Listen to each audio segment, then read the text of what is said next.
ሰላም እንዴት አላችሁ? ወደ ፕሮግራማችን ተከታታዮች ሳምንታዊው እንግዲህ ቁጥሮች በዚህ ሳምንት ምን ይመስላሉ የሚለው የሰበዝ መረጃ ፕሮግራማችን ተጀምሯል። ቁጥሮች በዚህ ሳምንት ምን እንደሚመስሉ አጫጭር መረጃዎችን አጋራችኋለሁ። አብራችሁን ቆዩ።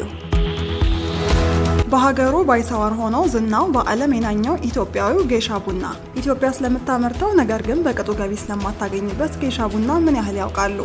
ጌሻ ቡና በደቡብ ምዕራብ ኢትዮጵያ ክልል ጌሻ በሚባል አካባቢ ይበቅላል። ይህ ጌሻ ቡና ጠቀም ያለ የውጭ ምንዛሬ ማስገኘት አቅም ቢኖረውም በተበታተነ ሁኔታ ስለሚመረት በጥቂት ምርት ብቻ ተወስኗል ይላሉ በጉዳዩ ላይ ጥናት ያደረጉት አካላት። አጥኚዎቹ እንደሚሉት ጌሻ ቡና በፈረንጆቹ ዘመን አቆጣጠር በ1930ዎቹ ለጥናት በሚል ወደ ፓናማ ተወስዶ አሁን በሀገሪቱ እጅግ ታዋቂ የቡና አይነት ሆኗል። እናም አሁን ላይ በጌሻ ቡና ከምንጩ ከኢትዮጵያ ይልቅ ወስዳ በማስተዋወቅ የተጠቀመችበት ፓናማ ከገቢ ባሻገር እውቅናንም አትርፋ በታለች። ይህ ቡና ዝርያ አይደለም በዓለም ገበያ እዚሁ ኢትዮጵያ ውስጥ እንኳን በአግባቡ የሚታወቅ አለመሆኑ ያስቆጫል። በአንጻሩ ግን ፓናማ የጌሻን ብራንድ ፈጥራ ከፍተኛ ጥቅም እያካበተችበት ትገኛለች።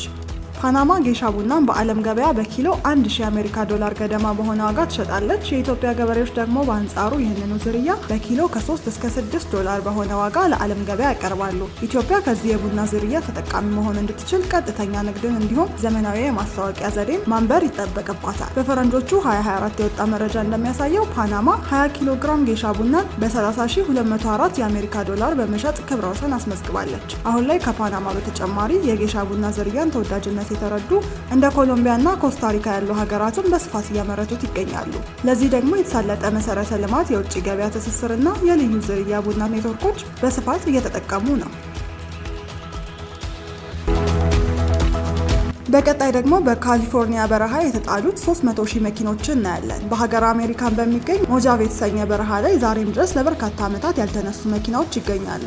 እነዚህ የቮልስዋገን ምርት የሆኑ መኪናዎች ቁጥራቸው 300,000 ይደርሳል። ከዚህ ውስጥ አብዛኞቹ ከወራት ለበለጠ ጊዜ አልተነዱም። ከፋብሪካ ከወጡ ጥቂት ወራት ብቻ ያስቆጠሩት መኪናዎቹ በረሃ ላይ ከቆሙ 9 ዓመታትን አስቆጥረዋል። ለዚህም ታሪክ መነሻ የሆነው ምክንያት ቮልስዋገን እንደ አውሮፓውያን አቆጣጠር በ2015 የዲዝልጌት ቅሌት ተብሎ በሚጠራውና በድርጅቱ ታሪክ አጋጥሞ በማያውቅ ችግር ውስጥ ገባ። ኩባንያው አዲስ አምርቷቸው በነበሩ መኪኖች ላይ የአካባቢ ብክለትን የሚቀንስ ሶፍትዌር እንደገጠመ ገልጾ በሚሊዮን የሚቆጠሩ መኪኖችን ለገበያ ያቀረበ። በጥቂት ወራት ውስጥም ቮልስዋገን በሚሊዮን የሚቆጠሩ መኪኖች መሸጥ ቻለ። ሆኖም ብዙም ሳይቆይ የአሜሪካ የአካባቢ ጥበቃ ባለስልጣን በመኪኖቹ ላይ ባደረገው ምርመራ ተሽከርካሪዎቹ ላይ ተገጠመ የተባለው ሶፍትዌር ጥቅም የሌለው መሆኑን አረጋገጠ። በዚህ ብቻ አላበቃም። በአሜሪካ የንግድ ሕግ መሰረት 300,000 የሚሆኑ የተሸጡ መኪኖች ከያሉበት እንዲመለሱና ኩባንያው የተለያዩ ቅጣቶችን እንዲከፍልም ተወሰነበት። በዚህና በተለያዩ ምክንያቶች ካምፓኒው የ30 ቢሊዮን ዩሮ ክፍያም ተጥሎበት ነበር። ቮልክስዋገን ደንበኞቹ ያወጡትን ገንዘብ መልሶ የሰበሰባቸው 300,000 መኪኖች በሞጃቭ በረሃ ውስጥ እንዲከማቹ አደረገ። እነዚህ ከተሸጡ በጥቂት ወራት ውስጥ ተመልሶ የተሰበሰቡት 5 አይነት ሞዴል ያላቸው መኪኖች የእያንዳንዳቸው ዋጋ ትንሹ $12,000 ሲሆን ትልቁ ደግሞ $38,000 ነው። በአዲስ አበባ ዩኒቨርሲቲ ከ3000 በላይ የጉምሩክ ባለሙያዎች ሰልጥነው ተመረቁ። ጉምሩክ ኮሚሽን ከሁሉም የኢትዮጵያ ክልሎችና አካባቢዎች የተውጣጡ ከ3000 በላይ ወጣቶችን በአዲስ አበባ ዩኒቨርሲቲ አሰልጥኖ አስመርቋል። በምረቃ ስነ ስርዓቱ ላይ የመክፈቻ ንግግር ያደረጉት የጉምሩክ ኮሚሽን ኮሚሽነር ደበሌ ቃበታ ተመራቂዎቹ ህገወጥ ንግድና ኮንትሮባንድ በመከላከል የኢትዮጵያ ልማት ማፋጠንና ኢኮኖሚዋን ማሳደግ ላይ በርትተው እንዲሰሩ አሳስበዋል። ኮሚሽኑ አሰራሩን ቀልጣፋ ለማድረግ የተለያዩ የሪፎርም ስራዎችን በማከናወን ላይ መሆኑን ጠቅሰው ስልጠናው የሪፎርም አንዱ አካል መሆኑን ተናግረዋል። ኮሚሽኑ በሁሉም አካባቢዎች ተሰማርቶ አገልግሎት በሚሰጥበት ወቅት የየአካባቢውን ወግና ባህል በአግባቡ በሚያውቁ ብቁ የጉምሩክ ባለሙያዎች አገልግሎቱን ተደራሽ ማድረግ እንዲችል ሰልጣኞቹ ጉልህ ሚና ይጫወታል ነው ያሉት። የገቢዎች ሚኒስትር አይናለም ንጉሴ ሰልጣኞቹ ኮሚሽኑ የተሰጠውን ተልዕኮ እንዲያሳካ ከመስራት ባለፈ የሀገሪቱን አቅም በማሳደግ ምሳሌ እንዲሆኑ መልእክት አስተላልፈዋል። በምረቃ ስነ ስርዓቱ ላይም የኢትዮጵያ ሲቪል ሰርቪስ ኮሚሽን ኮሚሽነር መኩሪያ ኃይሌ፣ የአዲስ አበባ ዩኒቨርሲቲ ተጠባባቂ ፕሬዝዳንት ሳሙኤል ክፍሌ እንዲሁም ጥሪ የተደረገላቸው እንግዶች ተገኝተዋል። ኢትዮጵያ ከፍተኛ የውጭ ምንዛሬ ክምችት እንዳላት ተሰናባቹ የብሔራዊ ባንክ ገዢ ተናገሩ። አቶ ማሞ ከአውሮፓ የንግድ ምክር ቤት ጋር በኢትዮጵያ የነበራቸው ውይይት የሀገሪቱ የክፍያ ሚዛን ወይም ባላንስ ኦፍ ፔመንት ለመጀመሪያ ጊዜ የበለጠ ሆኖ መመዝገቡን፣ ያለፈው ዓመት የውጭ ምንዛሬ ክምችት በ3 እጥፍ ማደጉን ተናግረዋል ተብሏል። የኢትዮጵያ የውጭ ምንዛሬ ፍሰት እንደ አውሮፓውያን አቆጣጠር በ2024 ከነበረው $24 ቢሊዮን እንደ አውሮፓውያን አቆጣጠር በ2025 ወደ $33 ቢሊዮን ማሻቀቡን ገልጸዋል። ይህ ሊሆን የቻለው የውጭ ንግድና ከውጭ የሚላከው የውጭ ምንዛሬ ማደግ እንዲሁም የአገልግሎት ዘርፉ በማደግ ነው ማለታቸውን ገልጸዋል። ለመጪዎቹ ዓመታት የተሻለ አፈጻጸም ይኖራል ብለው እንደሚጠብቁ የገለጹት የቀድሞ የባንኩ ገዢ የገንዘብ ፖሊሲውን በተገቢ ሁኔታ ለመቆጣጠር የሚያስፈልጉ መሳሪያዎች አሉን ብለው መናገራቸው ምክር ቤቱ አስታውቋል። የብድር መጠኑ በ23 በመቶ መጨመሩንና እድገቱ ከብሔራዊ ባንክ የማረጋጋት ዓላማ ጋር አብሮ የሚሄድ በታሪክ በ12 ዓመታት ለመጀመሪያ ጊዜ ባንኩ ለመንግስት ግምጃ ቤት ያላበደረበት ዓመት እንደነበር መናገራቸውን ተጠቅሷል። በኢትዮጵያ የአውሮፓ የንግድ ምክር ቤት የቦርድ ሰብሳቢ በሰጡት አስተያየት የኢትዮጵያ የውጭ ምንዛሬ እድገትና የማክሮ ኢኮኖሚ ማሻሻያዎች አድንቀው በኩባንያዎች ስለ ቢዝነስ ማህደሩ የሚነሱ ማነቆችና ስጋቶችን ቀጣይነት ባለው መንገድ ውይይት በማድረግ መፍታት እንደሚቻል ተናግረዋል። የምክር ቤቱ አባላት ከዚህ ቀደም ከባንኩ ጋር ባካሄዱት ውይይት ኩባንያዎች ለቢዝነሱ አመቺ ያልሆኑ ከፍተኛ ማነቆች በሚል አንስተዋቸው በነበሩ 16 ስጋቶች መካከል 13ቱ መፈታታቸውን ገልጸዋል። በትራንስፖርት ዘርፍ የሚታዩ ማነቆች በአውሮፓ ቻምበር በኩል የተነሱ ሲሆን የኢትዮጵያ የባህር ትራንስፖርት ሎጂስቲክስ አገልግሎት ድርጅት በግዴታ እንዲጠቀሙ መወሰኑና የ20 ጫማ ኮንቴነር እጥረት በችግርነት ተነስተዋል። የአበባና የፍራፍሬ ዘርፍ ከውጭ ለሚያስገነባቸው ማሽነሪዎች ይሰጥ የነበረው የቀረጥ ነፃ መብት በድንገት ያለ ውይይት እንዲነሳ በመደረጉ ምክንያት በመጓጓዝ ላይ ለሚገኙ ማሽነሪዎች እስከ 92 በመቶ ተጨማሪ ቀረጥ እንዲከፍሉ መደረጋቸውን የምክር ቤቱ ሰብሳቢ ተናግረዋል። ተጨማሪ ክፍያን በጉርሻ መልክ ያካተተው የባንኮች የውጭ ምንዛሬ ግብይት ውድድር። የውጭ ምንዛሬ ግብይት በኢትዮጵያ የባንክ ኢንዱስትሪ ውስጥ አዲስ ውድድር የሚታይበት አገልግሎት እየሆነ መጥቷል። በተለይም ከቅርብ ጊዜ ወዲህ ባንኮች በዕለታዊ የውጭ ምንዛሬ መግዣ ተመናቸው ላይ ጉርሻ የሚሉትን ተጨማሪ ገንዘብ በማካተት ደንበኞችን የመሳብ ውድድር ውስጥ ገብተዋል።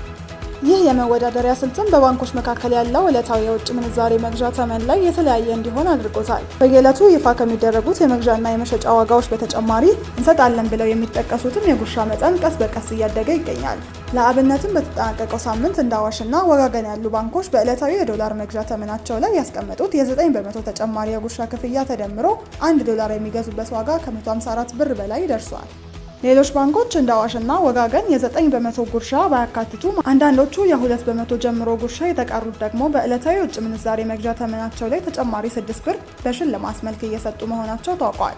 ከባንኮች ሌላ በውጭ ምንዛሬ ግብይት ላይ እየተሳተፈ የሚገኘው የኢትዮ ቴሌኮም ብርም በተመሳሳይ የ9 በመቶ ጉርሻ በማቅረብ ከባንኮች እኩል እየተወዳደረ ይገኛል። ኢትዮ ቴሌኮም ከሚሰጠው የ9 በመቶ ጉርሻ በተጨማሪ ወርሃዊ የኢንተርኔት ዳታ ጥቅል ስጦታ በማቅረብ የውድድር ተሳትፎውን ከፍ ለማድረግ እየጣረ ነው። በኢትዮጵያ የሚገኙ ከተሞች ለሀገራዊ ጥቅል ምርት ወይም ጂዲፒ ከ55 በመቶ በላይ አስተዋጽኦ ማበረከታቸውን የከተማና መሰረተ ልማት ሚኒስቴር አስታወቀ።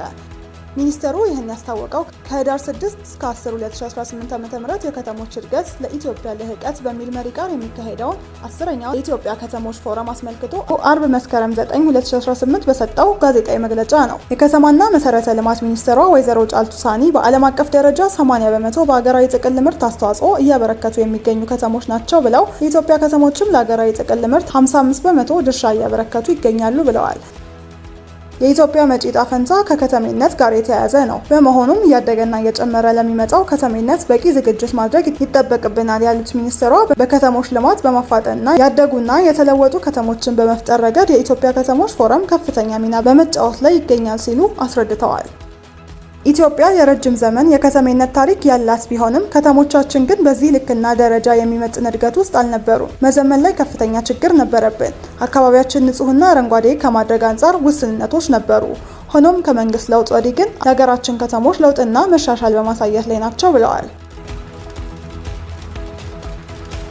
ታላቁ የኢትዮጵያ ህዳሴ ግድብ አፍሪካ የራሷን ሀብት ተጠቅማ ዕጣ ፈንታዋን መወሰን እንደምትችል ብቃት እንዳላት ማረጋገጫ ተምሳሌት ነው ሲሉ የኬንያው ፕሬዝዳንት ዊሊያም ሩቶ ተናገሩ። ማክሰኞ ጳጉሜ 4 2017 ዓ.ም የተካሄደው የታላቁ ህዳሴ ግድብ የምረቃ ስነ ስርዓትን ለመታደም በቤኒሻንጉል ጉሙዝ ጉባ ወረዳ ተገኝተው የነበሩት ሩቶ ይህን ያሉት በኤክስ ገጻቸው ላይ ባሰፈሩት መልእክት ነው። 14 ዓመታትን የፈጀውና 5 ሚሊዮን ዶላር እንደወጣበት የሚነገረው የታላቁ ህዳሴ ግድብ ሙሉ ወጪ በኢትዮጵያውያን መሸፈኑ በዚህ መልእክታቸው የጠቀሱት ሩቶ ህዳሴ ከመሰረተ ልማት ፕሮጀክት በላይ ነው ብለውታል። ከ5450 ሜጋዋት የማመንጨት አቅም ያለው ህዳሴ በአፍሪካ ትልቁ የሃይድሮኤሌክትሪክ ኃይል ማመንጫ እንዲሁም የአህጉሪቱን የራስ አቅም እንዲሁም እድገት ማሳያ ነው ሲሉ አሞካሽተውታል። በቤኒሻንጉል ጉሙዝ ክልል በታላቁ የኢትዮጵያ ህዳሴ ግድብ በታሪካዊ ምርቃት ከሌሎች መሪዎች ጋር ሆነ በመታደማቸው ክብር እንደተሰማቸው ፕሬዝዳንቱ ገልጸዋል። መሪው የኬንያን የአይሲቲ ማዕከሎች ማኒፋክቸሪንግ እና አግሮ ፕሮሰሲንግ ኢንዱስትሪዎች ለመደገፍ ተወዳዳሪነታችን በማጠንከር የስራ ዕድል ለመፍጠርና ዘላቂነት ያለው እድገት እንዲመጣ ከኢትዮጵያ ጋር የኃይል ግዥ ስምምነት ለመፈራረም ዝግጁ መሆናቸውን አክለዋል። ኬንያ ተጨማሪ 200 ሜጋዋት የኤሌክትሪክ ኃይል ለማምጣት እቅድ መያዟን ከጥቂት ወራት በፊት የኬንያ የኢነርጂና ፔትሮሊየም ተቆጣጣሪ ባለስልጣን ማስታወቁ ከዚህ ቀደም የሀገሪቱ ሚዲያዎች ዘግበዋል።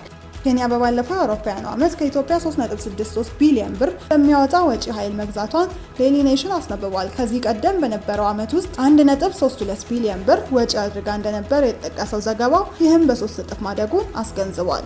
ኬንያ ከኢትዮጵያ ኤሌክትሪክ መውሰድ የጀመረችው በአውሮፓውያኑ 2022 በ25 ዓመታት ስምምነት ነው። ስምምነቱ በመጀመሪያዎቹ 3 ዓመታት 200 ሜጋዋት የምትገዛ እንደሆነ ገልጾ በቀጣዮቹ ዓመታት ደግሞ 400 ሜጋዋት እንደሚያድግ አስፍሯል። ኬንያ ከኢትዮጵያ የምትገዛው የኤሌክትሪክ ኃይል 6.5 የአሜሪካ ሳንቲም በኪሎዋት ሲሆን ይህም ርካሽ ከሚባሉት መካከል እንደሆነ ይኸውም ዘገባ ጠቅሷል። ለመድኃኒትና የሕክምና መገልገያ አምራቾች የውጭ ምንዛሬ እጥረት ተግዳሮት እንደሆነባቸው ተነገረ። መንግስት እየተደረገ ካለው በላይ ድጋፍ ለማድረግ ዝግጁ ነው። የኢንዱስትሪ ሚኒስቴር የውጭ ምንዛሬ እጥረት ለመድኃኒትና የሕክምና መገልገያ አምራቾች ተግዳሮት እንደሆነባቸው የኢትዮጵያ መድኃኒትና የሕክምና ባለሙያዎች አምራች ዘርፍ ማህበር አስታወቀ። ማህበሩ ይህንን አስታውቀው 22ኛ ዓመት ጠቅላላ ጉባኤ ማክሰኞ መስከረም 13 2018 ዓ.ም ቀን ሲሆን ባለፉት ዓመታት በዘርፉ በተደረጉ ለውጦች የተነሳ ውጤቶች እንደተመዘገቡና ከ3 ዓመት በፊት መንግስት በሀገር ውስጥ የሚፈጸመው ግዢ ከ1 ቢሊዮን ብር በታች እንደነበርና የኢንዱስትሪ ሚኒስቴር የመድኃኒትና የሕክምና ግብአቶች በሚያመርቱት የኢንዱስትሪዎች ይነሱ የነበረ ተግዳሮቶችን ከመቀነስ አንጻር ከፍተኛ አስተዋጽኦ ማድረጉንም ገልጸዋል። ነገር ግን አሁን ላይ 15.6 ቢሊዮን ብር ከፍ ማለቱን ጠቁመው በዚህም ምክንያት ግዢ ለመፈጸም ተግዳሮት እንደገጠማቸው አስረድተዋል። ፕሬዝዳንቱ ለፖሊሲ አጥኚዎችና በዘርፉ አሉ ያሏቸውን ተግዳሮቶች ሲያስረዱ የውጭ ምንዛሬ አቅርቦት አለመመቻቸት ቀዳሚው ችግር አድርገው አቅርበውታል። ማህበሩ የማክሮ ኢኮኖሚ ማሻሻያ እንዲደረግ ሲጠይቅ እንደነበር የገለጹት ፕሬዝዳንቱ ሆኖም ሪፎርሙ ሌላ ጉዳይ ይዞባቸው መምጣቱንም ተናግረዋል። የኢትዮጵያ ብሔራዊ ባንክ ለማዳበሪያ፣ ለነዳጅና ለመድኃኒት የውጭ ምንዛሬ ያቀርብ እንደነበር ጠቅሰው በተደረገው የማክሮ ኢኮኖሚ ማሻሻያ ግን መመሪያው በመሻሩ ባንኮች ለተቋማቱ የውጭ ምንዛሬ ቅድሚያ የሚሰጡበትን አሰራር መቅረቱንም አስረድተዋል። ይህ በመሆኑም ወረፋ እየጠበቁና የባንኮች ደጅ እየጠኑ መሆናቸውና ለኢትዮጵያ ብሔራዊ ባንክ፣ ለገንዘብ ሚኒስቴር፣ ለጤና ሚኒስቴር ለራሳቸው ለባንኮች ጥያቄ ማቅረባቸውን ገልጸዋል። ለዘርፉ የተለየ የውጭ ምንዛሬ አቅርቦትና አገልግሎት እንዲሰጥ ጥያቄ ቢያቀርቡም በቂ ምላሽ እንዳላገኙና እየተጠባበቁ መሆናቸውን ጠቁመው ባንኮች ዘርፉን በልዩ ሁኔታ እንዲደግፉም ጠይቀዋል።